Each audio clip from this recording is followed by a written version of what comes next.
Amables televidentes, los saluda José Alberto Tejada Echeverri, presentándoles el programa institucional del Canal 2, informativo Nuestra Gente. Hoy vamos a estar en el estudio acompañados en esta hora de los doctores Juan Carlos Martínez Gutiérrez. Él es candidato al Congreso por el partido de la U y va a estar aquí conversando con ustedes y con nosotros sobre temas de actualidad. Buenos días, doctor Juan Carlos. Muy buenos días, un saludo para todos los televidentes, encantado de estar llegando a todos los hogares de los caleños, los vallecaucanos, toda la gente del suroccidente colombiano. Está también con nosotros el doctor Carlos Arturo Oviedo, él es candidato también al Congreso por el Partido Conservador, a mucho honor. Muchas gracias, un saludo a los panelistas, a los compañeros de la mesa y también un saludo a todos los amigos cercanos y fraternos de este canal que ya en muchas ocasiones hemos tenido la oportunidad de estar aquí. Y nos acompaña como siempre el doctor Norberto Tascón, quien es nuestro panelista de los días miércoles. Muchas gracias, doctor Tejada. Igualmente un respetuoso saludo a los candidatos de la U y del Partido Conservador, a toda nuestra amable audiencia que permanentemente nos permite entrar a sus hogares. Muy bien. Falta una semana larga, semana y media, para que los comicios del próximo 9 de marzo nos permitan identificar quiénes serán los próximos congresistas en Cámara de Representantes y en el Senado de la República que nos representarán a los colombianos y a las colombianas en la próxima legislatura. Hablar de candidaturas es hablar de ancho y largo de muchos temas, pero nosotros invitamos a aspirantes políticos no solamente a que nos cuenten qué es lo que ellos se proponen hacer, sino más bien a ponerlos a que nos hablen de temas de actualidad, para medir un poco cuál es la opinión, cuál es la posición que asumen frente a temas que a todos nos interesan y que también nos agobian. Entonces, hoy vamos a comenzar hablando con nuestros panelistas invitados sobre el último tema, el que acaba de estar en prensa. El Consejo de Estado, en el día de ayer, por una decisión bastante reñida, negó una de las tutelas que Gustavo Petro, o mejor, los apoyos, las personas que apoyan a Gustavo Petro, puso contra la destitución que el Procurador General de la República le declaró hace ya 2 meses. Los juristas y los constitucionalistas que han comenzado a hablar dicen que este es un proceso donde todavía seguimos en una especie de limbo, porque ahora le toca a otro consejero de Estado que en teoría es muy cercano al procurador volver a hacer ponencia para volver a votar y finalmente decidir, porque en el Consejo de Estado hay que decidir con 10 votos por encima de diferencia para poder que el fallo se considere pleno. Este es el primer tema que quiero poner sobre la mesa para conocer la opinión de nuestros candidatos frente a un tema que, aunque aparentemente solo afecta a Bogotá, de hecho afecta a todo el país. Doctor Juan Carlos Martínez, ¿cuál es su opinión frente a estos hechos que están ocurriendo con la Alcaldía de Bogotá hoy? Teniéndome lo que manifestaron algunos magistrados del Consejo de Estado, han declarado que no era procedente la tutela cuando se podía haber recurrido a otros mecanismos como la acción de nulidad, por ejemplo, en este caso particular, que ojalá para bien de la ciudad, como usted decía, de la ciudad capital de Bogotá, pero también de todo el país, se solucionara en el breve plazo. Hay una coyuntura muy complicada para Bogotá, a puertas de entrar a una elección de revocatoria que sería costosísima para el Estado, cuando debería definirse, uno que pensaría que la justicia en esta tendría que ser mucho más ágil en las decisiones que están por tomarse frente al caso de Gustavo Petro. ¿Y cuál es su opinión, Carlos Arturo? A mí me parece que desde el principio la misma decisión del procurador ha sido exagerada. La situación del choque de trenes que han habido entre todas las instituciones genera una gran preocupación, porque el tema del alcalde Petro es solamente uno de los tantos casos en los cuales se toman decisiones de tipo político por los organismos del Estado, y entonces comienzan a través de tutelas y a través de una serie de mecanismos aplazar, retardar decisiones que ya son absolutamente ciertas. No es de por demás decir que desde el principio lo ha manifestado José Alberto, que me parece que la decisión del procurador en contra del doctor Gustavo Petro es absolutamente exagerada. Doctor Norberto Dasol. A ver, este fallo de la tutela que impetró el alcalde Petro ha dejado, diría yo, dos mensajes muy precisos. El primero es que el Consejo de Estado ha dicho que el procurador sí tiene la facultad para investigar y sancionar a los servidores públicos y en este caso los elegidos por voto popular. Y segundo, le ha puesto el Consejo de Estado una especie de talanquera al tema de la tutelón. Es decir, que toda esta serie de tutelas que se están impetrando para tratar de frenar el fallo del procurador, pues sencillamente el Consejo de Estado dice que están deslegitimando la figura de la tutela y que esa sentencia que salió en primera instancia, lógicamente lo que ha dicho es que esa herramienta no puede ser utilizada de la manera como se está haciendo porque está deslegitimando la figura de la tutela que protege los derechos individuales.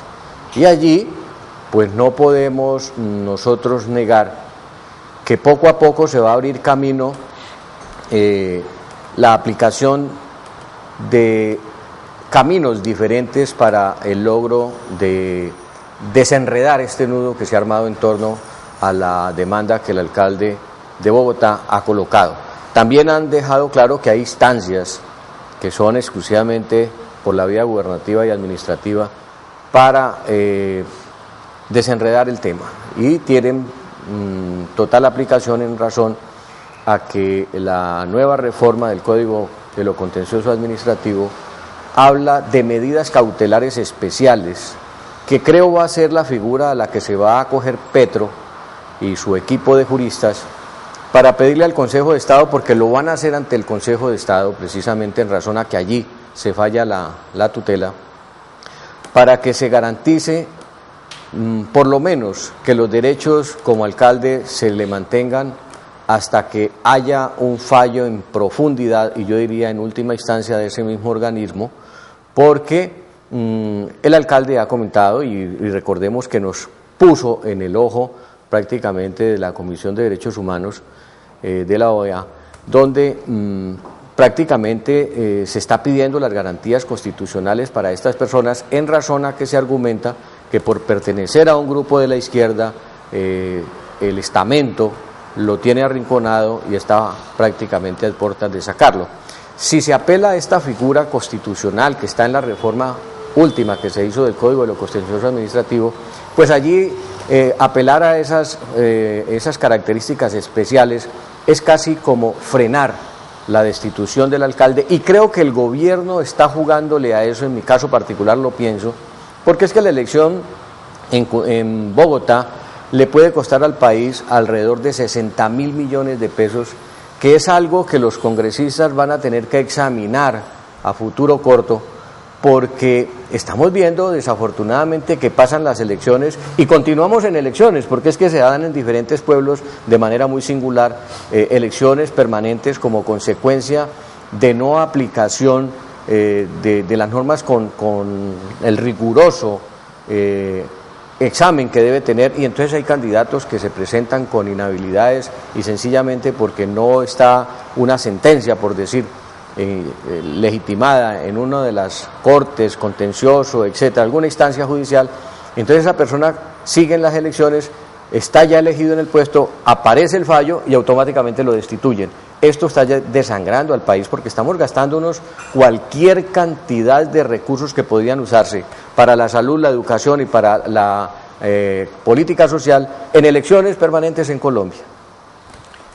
Hay otro tema que está de alguna forma conectado con lo que ha pasado en Bogotá y tiene que ver con las relaciones colombo-venezolanas.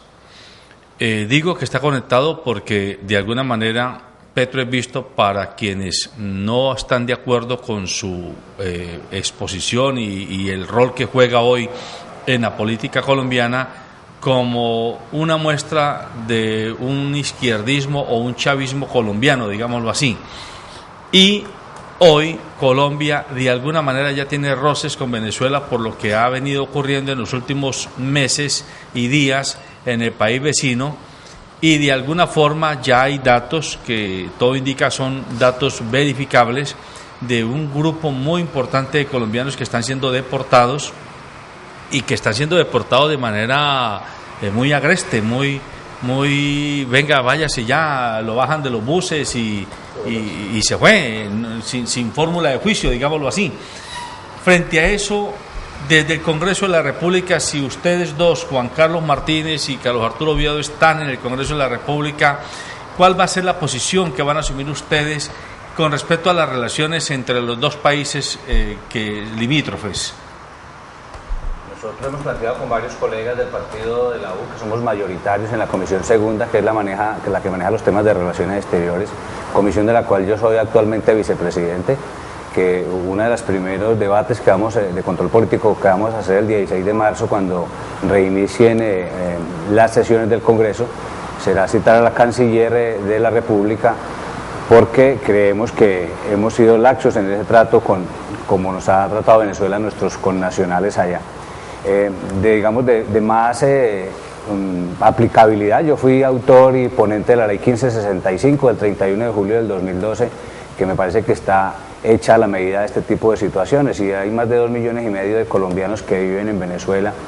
La ley que yo hice, que se llama Retorno de Colombianos del Exterior, debería ser un mecanismo expedito para que la Cancillería acompañe con las diferentes modalidades de retorno que establecimos en esa ley, un retorno voluntario, un retorno humanitario, un retorno en casos fortuitos, en casos de extremo riesgo para nuestros colombianos allá, y ese acompañamiento no sea, o ese regreso no sea, como usted lo citaba ahora, en medio de agresiones, en medio de situaciones atípicas por parte de las autoridades de ese país.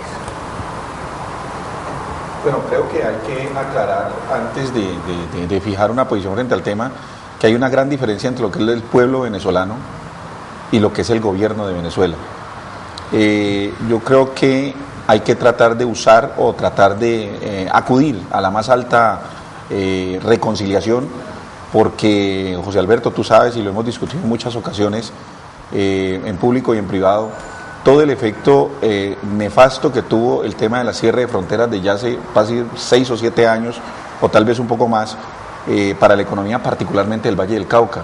El tema del calzado, el tema de una gran cantidad, digamos, de líneas de producción se vieron bastante afectadas por la situación de cierre de fronteras que se generó con Venezuela. Todo el tema inversionista en Venezuela, yo le calculo que el Valle del Cauca pudo haber perdido entre 50 o 60 mil empleos, porque curiosamente, a pesar de que estamos tan lejos pues de Venezuela, la relación entre el Valle del Cauca y Venezuela es era altísimamente rentable en términos, digamos, del comercio. Entonces, yo creo que hay que acudir a la alta Cancillería, hay que acudir a la mayor tranquilidad. Yo exhorto y oro para que la situación de Venezuela se resuelva. Ellos son hermanos, yo creo que solamente nos dividen algunos elementos físicos, pero son absolutamente hermanos, y creo que lo que tenemos que acudir es a la reconciliación, tenemos que acudir a la más alta dinámica de la resolución de conflictos, porque la verdad es que me parece que el tema de Venezuela nos afecta de manera directa, y es necesario que el tema de Venezuela, digamos, se resuelva de la manera más rápida y ojalá buena posible. Ya inclusive el sacerdote, el Papa Francisco, se pronunció frente al tema, y es importante que todo el mundo le ponga los ojos, porque eso se va a terminar convirtiendo en un foco de violencia, porque prácticamente Venezuela está en una guerra civil no declarada. Doctor Tascón, usted no es candidato al Congreso, pero usted es Partido Liberal, usted es jefe del Partido Liberal. Me hace usted acordar de las figuras que se inventan a veces los gobiernos para tratar de aplicar normas inexistentes. En este caso, la tentativa de sospecha allá en Venezuela, ¿no? Entonces, todo el dilema de esto es porque el gobierno de Maduro, pues indudablemente ha entrado en una situación desesperante como consecuencia de que uno no lo puede entender. Un país rico, un país que está sentado sobre el petróleo, que no es cualquier cosa, es el que más genera divisas. Por ejemplo, si nos vamos al mundo árabe, el mundo árabe son ricos estos países precisamente porque tienen grandes yacimientos de petróleo. Venezuela tiene estos mismos yacimientos de petróleo y uno no entiende cómo el país se debate en la miseria, en la pobreza, y aparecen ya los comentarios de que hay cuentas en el exterior de funcionarios de ese gobierno que lo que están logrando es la desestabilización de ese Estado. Y como consecuencia de ello, pues estamos viendo precisamente el desabastecimiento en los almacenes, en las tiendas y demás, que generan lógicamente este problema interno, porque los venezolanos lógicamente han visto que su capacidad adquisitiva definitivamente está tocando fondo.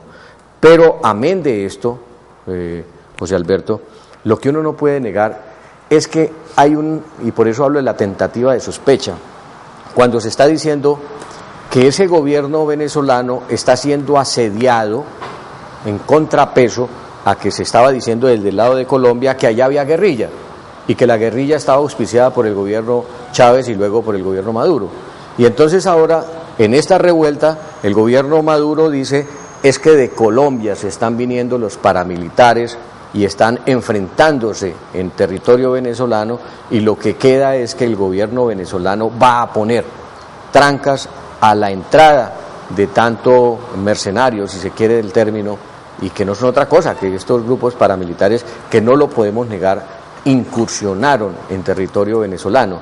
Ahí es donde está esa línea delgada en la que los gobiernos no pueden soslayarse y menos tratar de caer, porque es la que puede romper las relaciones. Y fíjese usted qué es lo que aprovecha desafortunadamente, en este caso, por ejemplo, el expresidente Uribe, para fustigar una política de fronteras que a mí me parece le va a hacer mucho daño tanto a Venezuela como a Colombia, y ahí es donde los colombianos tenemos que tener la mesura suficiente. Bueno, en el año pasado, cuando los famosos paros campesinos, los paros agrarios, estudiantiles y demás, y de salud, los medios de comunicación, muchos jugaban en el país, y ayer teníamos una reunión con varios aspirantes al Congreso y alguno de ellos hacía esta reflexión. Jugaban los medios de comunicación de alguna manera a cuestionar la legitimidad de esos paros porque estaban atentando contra pues la paz y la tranquilidad ciudadana, etcétera.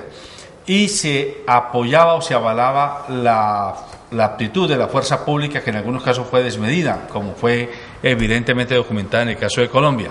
Pero ahora, desde Colombia, los mismos medios que deslegitimaban esa movilización en Colombia, pareciera que legitiman la movilización que hay en Venezuela. Esto no es medir con un doble rasero el derecho ciudadano a participar, a movilizarse, a protestar frente a los gobiernos, sean de derecha, sean de izquierda, sean amarillos, sean rojos. Claro, por supuesto, y ahí es muy importante el papel que juegan en medios de comunicación como este que ustedes orientan, que sean capaces de asumir posiciones de independencia e imparcialidad, que no se acomoden frente a la noticia, que no sean amarillistas. A mí me parece importante. Es que es muy fácil cuando uno opina del otro, el problema que tiene el otro en la distancia. Lo complicado es cuando es aquí en la propia tierra de uno. A mí me pasó, yo yendo a Sevilla, mi tierra natal, un día me vi en medio de una de las protestas y me retuvieron ahí los campesinos, amigos míos, muchos de ellos, gente reconocida, pero ellos veían en mí ahí la presencia del Estado como congresista en ejercicio, y a ellos les importaba muy poquito que yo fuera vecino de ese municipio, nacido de ese municipio, y ellos aprovecharon para enviar mensajes conmigo, y eso hice yo le dije, ¿yo qué puedo hacer? Hacer que las cámaras de televisión lleguen, y efectivamente invitamos a las cámaras del Canal Congreso. Yo puedo denunciar el tema ante la FM, los noticieros de renombre nacional, puedo llevarlas la noticia ante Telepacífico, etcétera. Eso es hasta donde yo puedo llegar. Al otro día visité al señor gobernador, lo teníamos mejor bancada parlamentaria, y ahí en la bancada parlamentaria también lo denuncié. Yo dije, el gobernador encargado transmitió un mensaje de total calma en el departamento, y le dije, no, Sevilla también es del departamento. Claro. Ojo que en Sevilla no hay calma total.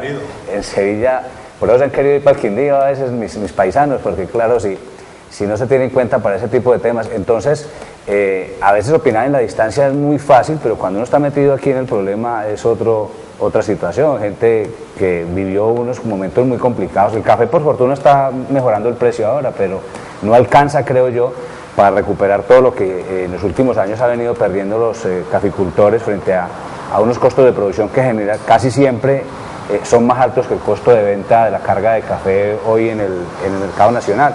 Y allí valga la pena reclamar al gobierno nacional en general, digamos, y a los partidos mayoritarios nos tocará hacer una tarea muy importante allí.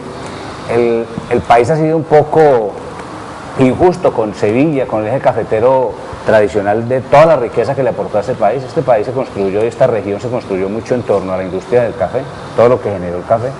Pero hoy en día ya la producción de café en Sevilla y el norte del Valle no es la misma, se diversificó, eso ha ido bajando. Ya está, usted sube de Uribe hacia Sevilla y ya ve caña de azúcar en todas esas laderas. Entonces yo creo que el país en general ha sido injusto con los caficultores que se la jugaron en su momento para generar la riqueza con la que se construyó mucha parte de nuestro departamento y de nuestro país. No mires la paja ajena en el ojo ajeno, sino la viga en el propio. Eso podría ser una muy buena frase para mencionar ese tema. Yo creo que han existido, y el tema de la protesta es, en Colombia, por ejemplo, ha servido mucho como para tratar de reacomodar todo el tema de política pública. Es innegable que muchos de nosotros estuvimos en silencio solidarios con todo el tema del paro cafetero y el paro campesino. Lo que pasa es que la situación de Venezuela es un poco distinta, diría yo. La situación de Venezuela es ya un tema institucional, de estabilización institucional. Aquí se le hizo una protesta al gobierno nacional y se le hizo un poco en la dinámica de tratar de reclamar unos beneficios, y como lo decía ahorita el congresista que nos acompaña, porque cada región se ha encargado en cada época del tiempo de poner su grano de arena para que cada una de las regiones, digamos, progresen. El tema del café es un elemento importante, a propósito que el café ya se ha movido hacia el Huila y el Tolima, ya están hacia ese sector de allá. Curiosamente, porque nuestra industria se ha ido, el monocultivo nos ha ido, digamos, tomando, y eso pues es como más tranquilo para una persona que tiene una tierra, recibir unos recursos y no estar haciendo, digamos, la labor agrícola precisamente por las mismas condiciones que se mencionaban. Yo creo que los medios de comunicación no son completamente objetivos del todo. Yo creo que los medios de comunicación también hacen o tienen algunas intenciones para lograr algunas cosas. Es innegable todo el proceso que se ha generado en contra de la libertad de prensa en Venezuela. Es decir, los medios de comunicación que no son amigos del gobierno los han cerrado. Entonces, cualquier cosa que vaya en contra del gobierno, pues absolutamente todos los medios de comunicación van a tratar de generar, digamos, el rompimiento de esa institucionalidad que de alguna manera les está haciendo daño.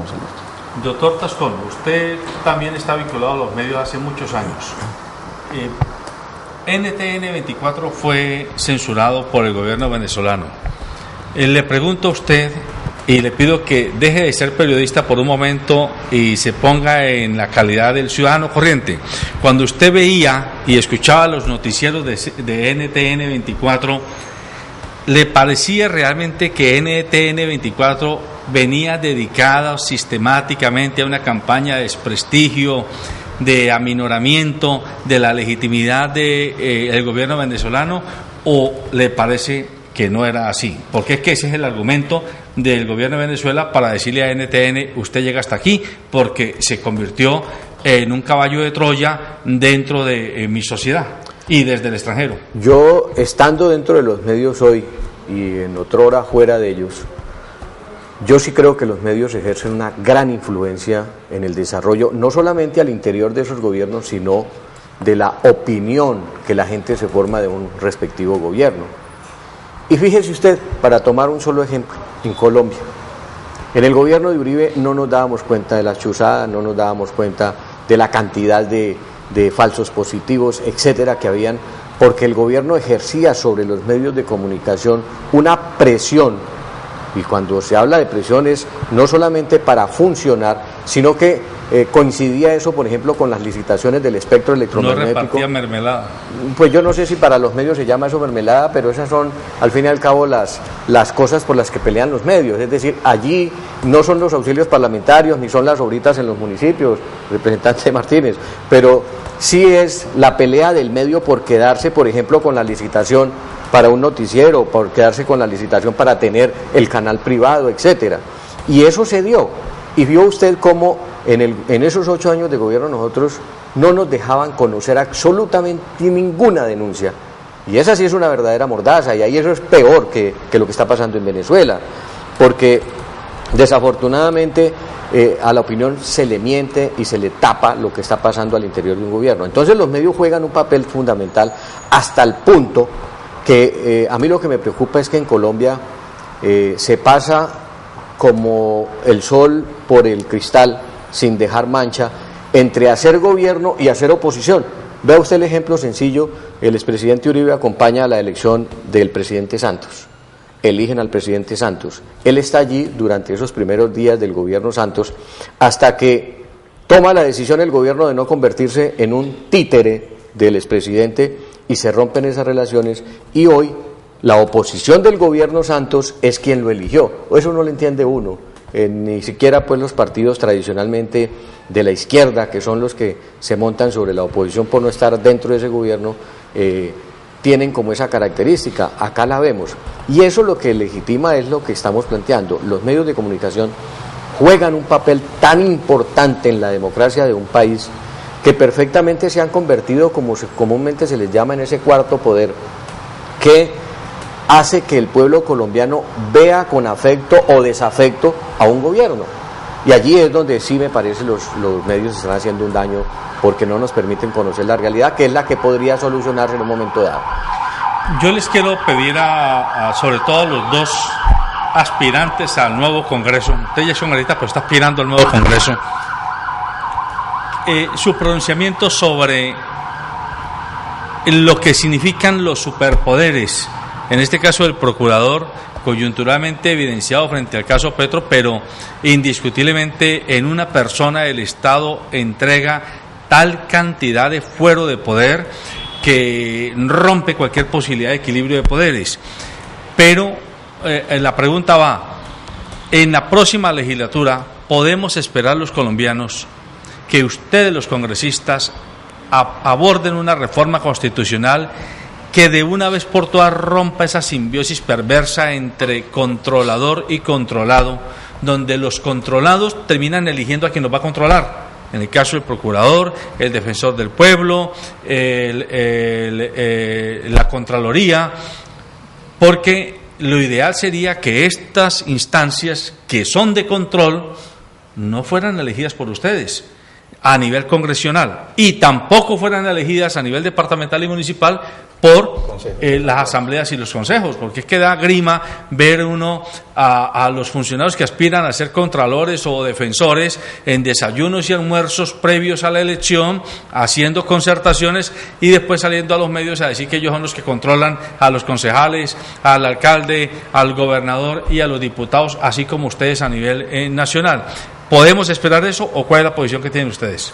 Sí, por supuesto, el gobierno nacional, yo particularmente siempre me manifesté frente a la decisión del procurador. Creo que la conducta del señor Gustavo Petro era reprochable, tenía que ser sancionable, pero creo que fue extremadamente exagerada la sanción. O sea, decretarle casi que la muerte política a un funcionario del Estado es un tema muy complicado, y entiendo que el propio ministro de la Justicia salió a pronunciarse el día siguiente frente a la necesidad... El mismo día, a pronunciarse frente a la necesidad que se reforme la Constitución en ese sentido, porque no puede ser esa última instancia. Y lo mismo seguramente lo va a sentir el doctor Oviedo una vez llegue ahora al Congreso, lo que nos sucede a los congresistas también, que no tenemos sino una única instancia. El propio presidente Santos, en la pasada frustrada reforma a la justicia, siempre que hablamos con él dijo: ustedes tienen que pelear por la doble instancia en el Congreso, es el único Congreso del mundo que no tiene doble instancia. Entonces, por supuesto que esos temas de pesos y sobrepesos de esos superpoderes, como usted los llama, tienen que ser debatidos en el Congreso, y ojalá que haya una reforma que en el corto plazo incida sobre ese tipo de situaciones, que no sigan dando, para que se pueda incurrir en arbitrariedades, o también como la posibilidad de cooptarse unos espacios si ese funcionario elegido le debe su elección a un grupo de concejales, diputados o congresistas, según el caso. ¿Pero a usted le parece que el procurador, el contralor y el defensor debían ser elegidos, por ejemplo, por voto popular? En todo caso, ¿no por ustedes? Sí, el procurador sobre todo, y el contralor. No sé si el caso del defensor público, en la medida en que este defensor, creo yo que ha cumplido un papel importante, y va a cumplir un papel muy importante en el posconflicto, y va a cumplir un papel muy importante, está cumpliendo un papel muy importante en el tema de víctimas. creo que no, justamente al país le hace daño, digamos, legislar y con rasero todos los temas. Me parece que había que considerar procurador y contralores. Estoy de acuerdo en que se revise la función, la figura de la elección. En el caso de defensor del pueblo no lo veo tan necesario. Sí, efectivamente me parece que el tema del procurador es un tema que hay que reformar, que la segunda instancia, sobre todo a los casos en los cuales él tiene la facultad de hacerlo, porque en los otros casos, por ejemplo, cuando llegan a las procuradurías regionales, pues obviamente eso asciende dependiendo, digamos, del nivel del disciplinado. El mismo procurador lo mencionó a raíz de toda la tormenta que se le vino encima, porque la primera instancia se surte ante el procurador para los casos del alcalde Petro, y en la segunda instancia se hace ante una junta disciplinaria, entiendo que ya, o comité disciplinario en el cual él hace parte. O sea, él mismo hace parte de un grupo de procuradores, y pues obviamente que existe una unidad de poder frente a la decisión, porque es el jefe mismo de quienes conforman luego el comité quienes resultan haciendo la distancia. Claro que es que yo diría también que hay algunos casos curiosos. Yo creo que cuando las decisiones se toman a ese nivel son decisiones que tienen una inmensa subjetividad. Figúrense ustedes el caso que se generó aquí en Cali cuando la famosa elección del doctor Miguel Eric Piedrahita, en donde se quedó claro que se había cometido una falta disciplinaria, y según el Código Único Disciplinario, las faltas disciplinarias, sobre todo cuando se nombra gente que no tiene el lleno de los requisitos legales, es falta gravísima, da destitución y como mínimo 10 años de inhabilidad como pena accesoria. Y curiosamente el procurador moduló el tema y solamente les dio una sanción muy pequeña.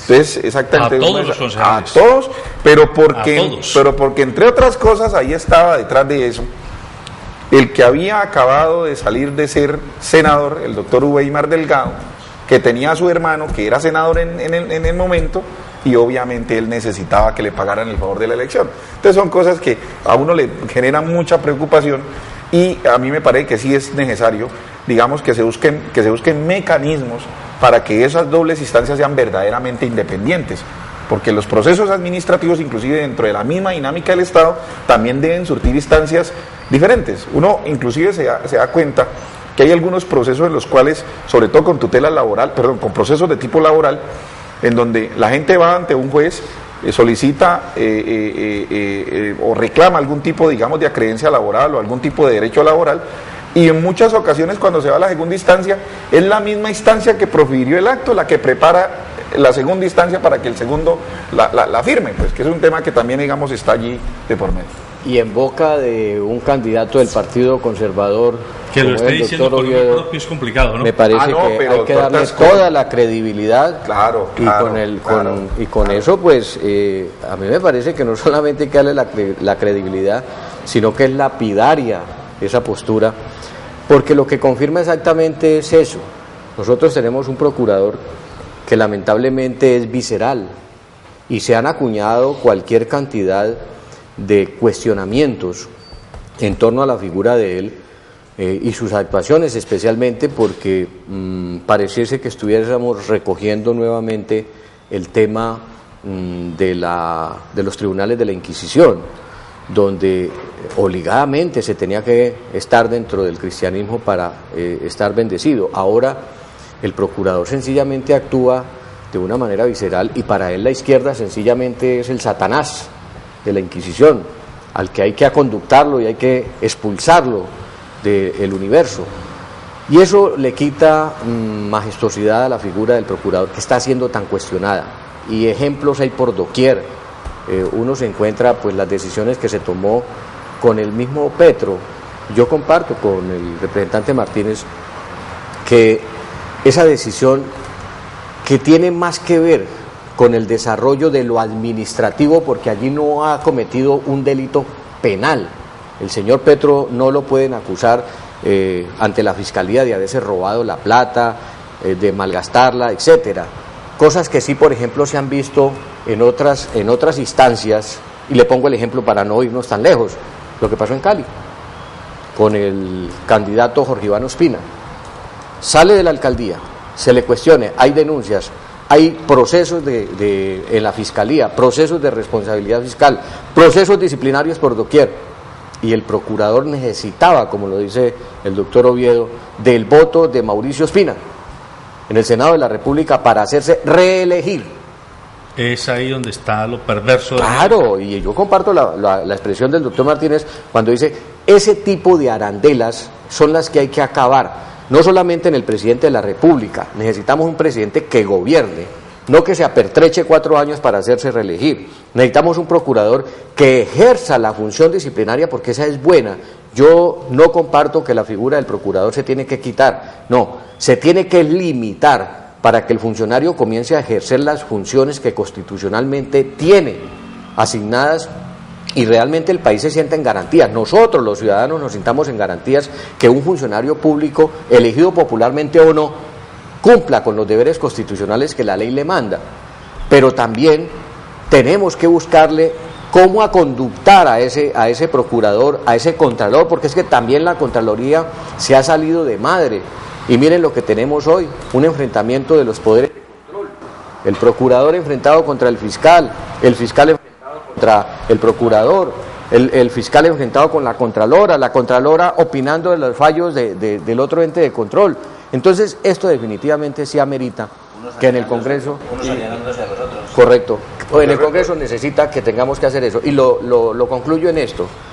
Aquí nosotros estamos viendo que no puede existir, por cuenta de los organismos de control, esa selectiva decisión que es la que está perjudicando, es la que está viendo que en el interior de un operador jurídico sencillamente existe malicia, perversidad, existe ganas de hacer daño, como también existe lo contrario, cuando un procurador quiere sencillamente soslayar la majestuosidad del control fiscal, del control disciplinario, lo soslaya de tal manera como estamos viendo, y el ejemplo que le colocaba del exalcalde Ospina. ¿Usted ¿Para quién es un misterio? Definitivamente no lo quiere. No, ¿para quién es un misterio, doctor? Que en Cali las obras, todas las megaobras, todas, porque no hay una excepción, todas, fueron mal planificadas, que es por lo que está Petro en la calle. ¿Para quién es un misterio que el estadio que se programó por 25.000 millones se pagaron 120.000 millones de pesos, incluida la famosa pantalla que se demostró que la sobrefacturaron? ¿Para quién es un misterio que todas las obras, el hundimiento de la primera, que son buenas obras, yo no voy a negar la razón de las obras, pero lo que allí existiera era una mala planificación de las obras? Todo lo que se ha hecho en Cali en materia de megaobras no costaron los 600 o 700.000 millones que pagamos los caleños de valorización. Hoy a Cali se le están tratando de aprobar vigencias futuras para concluir, no más, para concluir esas vigencias futuras. Luego allí sí hay total perversidad en la decisión del procurador. José Alberto, quería mencionar lo siguiente a propósito de lo que estamos discutiendo sobre el tema de las decisiones políticas y la modulación que a veces se hace eso. 2 casos parecidos. Los dos, a mí me parece que uno de los dos más grave que el otro. Caso Petro, caso Samuel Moreno. Petro, 15 años de inhabilidad, 15 años de inhabilidad y destitución del cargo. Samuel Moreno, 12 meses y suspensión del cargo. Por el mismo procurador. Por el mismo procurador. Entonces, el procurador curiosamente, y ahí voy a hacer un énfasis en el siguiente tema, y es que, hombre, yo no sé por qué nosotros aquí nos preocupamos entre copartidarios de decirnos las verdades como corresponden. Nosotros hemos perdido, digamos, de alguna manera la dinámica de la democracia interna del partido, pues entonces nos toca venirnos a los medios de comunicación a mencionar esas cosas. Y yo tengo todo el derecho, porque he permanecido en el partido durante 26 años, a decirlo en privado cuando se puede o cuando no se puede en público sobre las decisiones que se toman. Y mire lo que dice el procurador aquí, es que no nos han llegado las pruebas de la corrupción que sucedió por el doctor Samuel Moreno.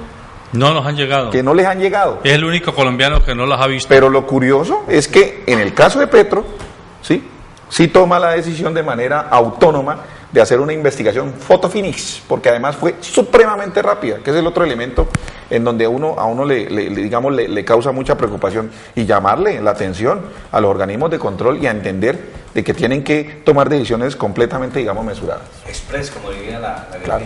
Ajá. Frente al comentario del doctor Tascón frente a las megaobras en Cali, Es que, claro, por supuesto yo he visto la ciudad con una dinámica distinta con algunas de las megaobras, pero no basta en la ciudad solo construir grandes moles de cemento. Yo vi temas muy injustos, por ejemplo, en la ciudadela más cercana a la que se pretendía construir por el sector del Lido. Entonces termina cerrando un colegio súper bien manejado con una profesora como la profesora Elizabeth Salamando, condecorada por 2 o 3 países vecinos, y en toda parte la reconocían como una gran profesora, menos aquí. A la megaobra le importaba muy poquito que hubiera un esfuerzo tan importante de generación de valores en los jóvenes estudiantes de la ladera, situación que le hace falta a Cali, le hace falta al país de una manera urgente. Entonces uno no puede llenar de cemento nomás la ciudad atropellando temas sociales tan importantes como esos temas, o sin incluir a esos valores humanos y a esas personas, esos líderes al interior de los nuevos ejercicios y las nuevas construcciones y la administración de esos nuevos proyectos. Pues mire que usted está tocando una de las aristas más graves que tiene una ciudad como Cali, y que es un tema que se extrapola a todo el país. Pareciera que los gobiernos y los contratistas del Estado presionan a los gobernantes y a los funcionarios públicos para que la inversión pública se convierta en cemento, se convierta en varillas, se convierta en moles de concreto, como usted lo dice, porque es que ahí es donde se coge la plata. Pero esas inversiones más intangibles, de más mediano plazo, que generan valor, es al cabo de 5 o 10 años, como por ejemplo la inversión en educación, la inversión en recreación, en tejido comunitario, que no son visibles de manera inmediata, las van desprestigiando o sacando a un lado, como usted lo acaba de mencionar. Y Cali es un ejemplo típico de la consecuencia de una política equivocada, porque hoy los índices de violencia y de inseguridad de Cali no se pueden ocultar con la mano, ni porque el alcalde de Cali se ponga enojado con el defensor y del pueblo porque dice unas cifras que son complicadísimas, o con los medios de comunicación que hagan amplificación de ese tipo de cosas. Pero vámonos a otra ventana del espectro nacional que está de alguna forma conectada con esto. El presidente Santos ha anunciado en esta semana que su fórmula vicepresidencial es Germán Vargas Lleras. Usted es partido de la U. Entonces el presidente, que es partido de la U, tiene en su fórmula vicepresidencial al partido Cambio Radical. Todos los colombianos, o por lo menos el mensaje subliminal o no tan subliminal que se le ha mandado a los colombianos, es que Germán Vargas Lleras no es amigo de la negociación con las FARC. Germán Vargas Lleras no es amigo de parar el conflicto por la vía negociada que ha procedido con Santos. Por lo tanto, aquí surge una pregunta. Si uno elige un vicepresidente en fórmula, es pensando en el hipotético escenario que el presidente no esté. Si el presidente no está, y le pregunto a usted expresamente, doctor Juan Carlos Martínez, ¿qué pasaría con ese proceso? A juicio de ustedes, los que hacen parte del partido de la U, ¿será que Germán Vargas Lleras le mete un reversazo a esto y se va más cercano hacia la órbita de Uribe con su declaratoria de guerra?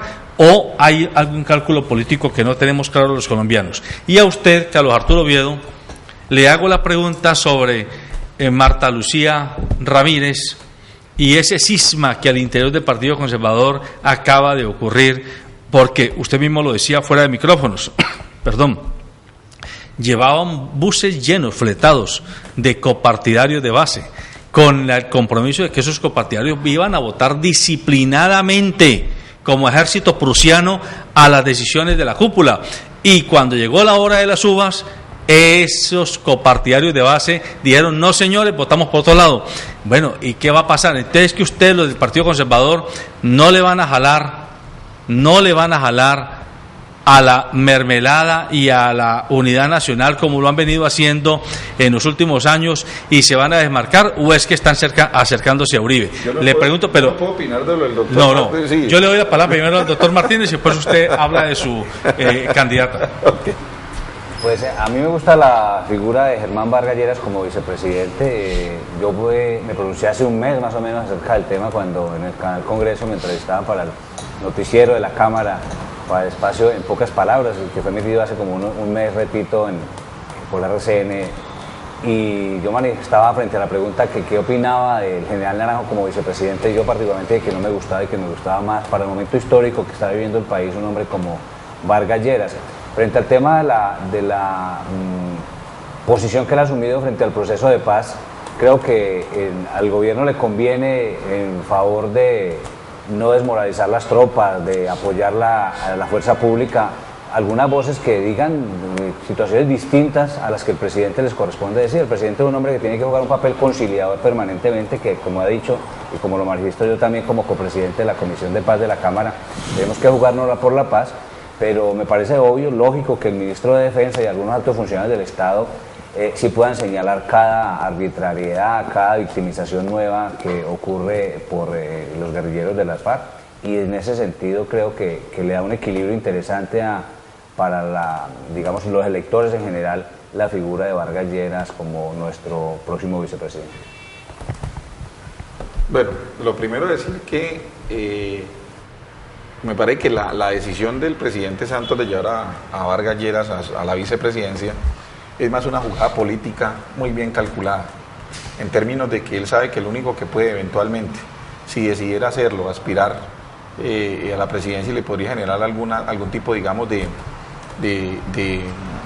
duda en cuanto a su elección, sobre todo la división de esa unidad del Partido Liberal que ya se advertía inclusive desde la misma elección del mismo presidente Santos, pues es Vargas Lleras, y yo pienso que él no pensó mucho en eso. Por el contrario, en el caso nuestro, nosotros en el Partido Conservador hemos tenido la oportunidad en 2 ocasiones consecutivas de elegir mujeres para que nos representen en el cargo, en la elección presidencial. La primera, si no lo recuerdan, es la doctora Noemí Sanín, y la segunda es la doctora Marta Lucía Ramírez, con la cual nos sentimos supremamente orgullosos y creemos que vamos a hacer un muy buen proceso electoral. Creemos que vamos a pasar a la segunda vuelta. Hay una discusión allí de una cantidad de personas que, pues, en la convención, como usted lo mencionaba, trataron de manipularla, y yo creo que no hay cosa más difícil que cuando se acude a la base se pretenda, digamos, meterle los dedos a la boca a la gente. Yo creo que es un elemento fundamental, la democracia que se expresó, e inclusive pues ya no hay tiempo para hacer una convención, pero en algún momento se consideró repetir la convención, y si eso hubiese sucedido, la explosión de conservatismo hubiera sido infinitamente mucho más gruesa y más alta que la que se planteó en aquella convención en Bogotá. Doctor Tascón, usted es jefe liberal aquí en el departamento. Le pregunto, ¿y cómo se sienten los liberales que han sido partido mayoritario en la unidad nacional, que no les haya nombrado a Simón Gaviria o a Rafael Pardo como fórmula vicepresidencial, y en cambio le han puesto a Germán Vargas? No, a mí me parece que el Partido Liberal jugó el caballo que necesitaba jugar en el ajedrez para el enroque. ¿Por qué? Germán Vargas Lleras es la persona que realmente podía ser un virtual rival a corto plazo del partido. Entrado al gobierno como en la fórmula vicepresidencial, primeramente lo vamos a respaldar, vamos a apoyarlo, vamos a apoyar esa fórmula, pero libera automáticamente, porque nadie le podrá cerrar el paso al Partido Liberal en las próximas elecciones. Estas elecciones van a ser dinámicas en el sentido de que el partido viene en un estado de crecimiento como consecuencia, lógicamente, de haber vivido esa especie de tiempo de invierno en el que hicimos reingeniería, el partido se ha remozado, las huestes han vuelto otra vez a sus sitios, pero aquí hay una cosa que es paradójica, ya hablando del nombre de Germán Vargas Lleras. Estábamos diciendo y se decía, es que este gobierno es débil, el gobierno Santo es débil, necesitamos una mano fuerte como la del expresidente Uribe, y el expresidente se salió a la calle a decir, aquí lo que necesitamos es mano fuerte, cuando la verdad es que ya estamos, discúlpenme en la audiencia el término, mamados de la guerra. Meten de fórmula presidencial a un hombre vertical, porque nadie puede negar que Vargas Lleras es un hombre vertical, es un hombre de carácter, es un hombre que es capaz de decir las cosas por su nombre.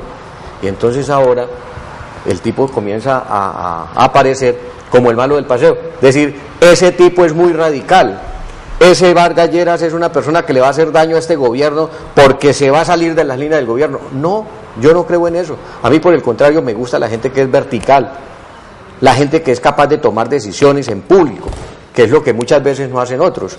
¿Quién puede negar que en este cuatrenio de Santos Vargas Lleras tiene un alto recordatorio? Si ustedes ven las encuestas, una de las personas que más incidía en las encuestas y más arriba estaba en las encuestas era Vargas Lleras.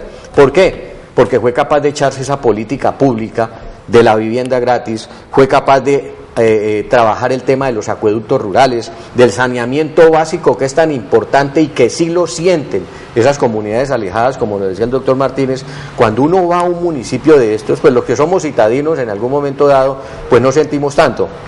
Pero los que hacemos política y nos tenemos que recorrer los pueblos y tenemos que ir a las veredas y tenemos que ir a los sitios alejados de los municipios, sí sabemos que allá todavía hay mucha necesidad, por ejemplo, de agua potable, de acueducto de alcantarillado, de vivienda. Mire Cali, tuve la oportunidad de ir allí al tema de Valle Verde, me parece que es que se llama.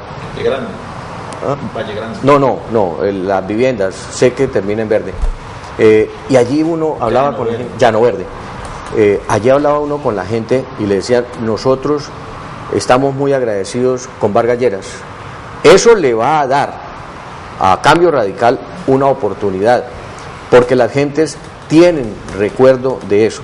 Y lo otro es que la posición de Vargas Lleras en el gobierno lo que está definiendo es que va a haber paz en Colombia, José Alberto y queridos amigos de la mesa, va a haber paz. Y en una negociación de paz se necesita gente vertical, gente radical, para decirle a la guerrilla: hasta aquí es lo de ustedes, hasta aquí puede el gobierno.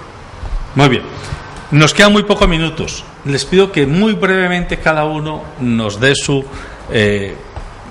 planteamiento frente a Centro Democrático. ¿Cómo visualiza usted el futuro de Centro Democrático en el ajedrez político colombiano? Especialmente en un Congreso que todo indica va a ser el Congreso que le va a tocar legislar el posconflicto, que va a tener que poner las amarras y soltar las amarras allí donde haya que soltarlas, para que el país comience a aclimatar ese proceso de pacificación, ese proceso de inclusión, de concertación de fuerzas sociales y políticas y económicas, que a todas luces Centro Democrático sigue negando como un futuro previsible. Creo que va a ser una posición difícil para el presidente Uribe, enseñado a manejar las mayorías y ahora ser parte de las minorías y ahora estar en la oposición. Y ojalá que sean muy interesantes los proyectos de ley que radique para que merezcan la atención de los demás congresistas y merezcan el apoyo. Si es solo la negación de los demás temas, como trabajó toda su campaña, no la paz, para terminar montándose en sí la paz, pero... o cuando es solo un crítico electorero, cuando si se tuvo que ir el general Barrero, como lo dije yo la semana pasada, que tenía que irse y efectivamente el presidente tomó la decisión, situación que manifesté como vicepresidente de la comisión que maneja los temas de defensa nacional. Malo porque se fue. Si no se hubiera ido, hubiera visto yo con toda seguridad a un expresidente Uribe diciendo que por qué no se tomaban las decisiones. Yo no veo claro el panorama de ese partido. Creo que al Senado va a sacar algunas importantes curules. No lo veo lo mismo en Cámara. Me parece que un presidente que viene de ser 8 años, o un hombre que viene de ser 8 años presidente de la República, no debió haberle cerrado la puerta en su movimiento a importantes hombres y mujeres de la política vallecaucana que quisieron estar ahí. Entonces uno no entiende esa dinámica de ese tipo de partidos, de ese tipo de movimientos. Un movimiento unipersonal dirigido por una sola persona, por supuesto, que toda la vida ha hecho política y ahora pareciera querer referirse a un movimiento apolítico. Pues el tema del Senado, obviamente que hay unas personas que han manifestado, inclusive aquí en el Valle del Cauca, que no entiendo por qué están tan orientados y tan inclinados en votar por la lista de Centro Democrático, cuando el Valle del Cauca ha sido una de las regiones que más ha resultado golpeada por la misma política del presidente Uribe. Sin embargo, pues obviamente esa es la democracia, hay que respetarlo. En Cámara no le veo ningún futuro, y eso será flor de un día, José Alberto y amigos. Yo creo que en el gobierno, en el Congreso, va a tener el presidente Uribe una salida por la puerta trasera. Creo que el ejercicio de la dinámica del Centro Democrático no va a ser muy alto. A los que mayormente va a perjudicar, digamos, esa elección es al partido de la U principalmente, y al Partido Conservador. Son los dos organizaciones políticas que más se van a ver afectadas con la elección de Uribe, porque de todas maneras la gente le tiene una recordación con relación al tema de la seguridad democrática, y pues obviamente que en ese orden de ideas yo considero que no va a ser, digamos, como tan trascendente en términos muy generales. Me gusta que hagan oposición, me gusta que hagan y que fijen posiciones, digamos, distintas, eso es bueno, pero yo pienso que el presidente Uribe se está bajando de un pedestal a tirarse piedras abajo con los demás. El último minuto, doctor Tascón. Jorge Alberto, en mi pueblo me enseñaron que la política es como un gallinero. Unas veces estamos arriba, pero otras veces nos poposean abajo. A mí me parece que le llegó el turno al expresidente Uribe de estar abajo, porque él siempre ha estado arriba. Vamos a ver si allá dentro del Congreso, cuando se estén poposeando en él, va a tener las mismas reacciones. Pero ella estuvo en el Congreso. Sí, pero estuvo arriba, porque estuvo en el gobierno Samper precisamente, donde le tocaron cosas buenas. Estuvo siempre en los gobiernos liberales, donde acuérdese, él fue ponente, era senador y todas esas cosas. Qué bueno, vamos a ver un Congreso donde va a haber un protagonista que será él, si va. Y eso es lo que ¿Cómo esperamos. así que si va? ¿Qué claro, quiere decir? porque es que hay dudas de que no se haga elegir y no se posicione, que sería el fracaso más estruendoso. Sería una burla a los electores. Por supuesto, y eso es lo que no han previsto. Pero yo sí aspiro a que elegido. Yo sé que el puro centro democrático no va a alcanzar siquiera 15 senadores. Y entonces le va a tocar estar en la oposición, le va a tocar estar abajo, le va a tocar ni siquiera 15, y yo lo dejo aquí lapidario, no alcanza 15 senadores ese grupo. Muy bien. Bueno, amables televidentes, el tiempo se nos acabó. Hemos tenido la oportunidad de escuchar la perspectiva política de Juan Carlos Martínez Gutiérrez, quien es congresista vallecaucano de Sevilla, para más señas, y que aspira a volver al Congreso, y de Carlos Arturo Oviedo, militante del Partido Conservador. Él siempre dice: llevo 26 años en el Partido Conservador y me estoy lanzando a ver si llego al Congreso de la República. Él dice: soy conservador a secas. Nunca ha admitido que digan que es conservador pastanista, conservador alvarista, conservador lloredista, etcétera. Ellos dos nos han planteado sus puntos de vista sobre 4 o 5 temas gruesos de la realidad del país. Es una forma de medirles el aceite, de una manera respetuosa lo digo, a quienes aspiran a estar allá en ese foro público donde se toman las grandes decisiones que, querámoslo o no, afectan la vida de todos y cada uno de los colombianos y colombianas. El doctor Humberto Tascón, como jefe liberal, como político en ejercicio, aunque no se ha lanzado, porque él definitivamente prefiere estar acompañando a quien se está lanzando, Al doctor Edison Delgado. a Edison Delgado. Bueno, ya lo vamos a invitar. Y soy gerente de la campaña también del representante de la Cámara, Hernán Sinisterra, L111. Pero vea, le digo, me verán haciendo en el ruedo lo que están haciendo hoy los dos colegas acá, pero ya aspirando al Consejo de Cali.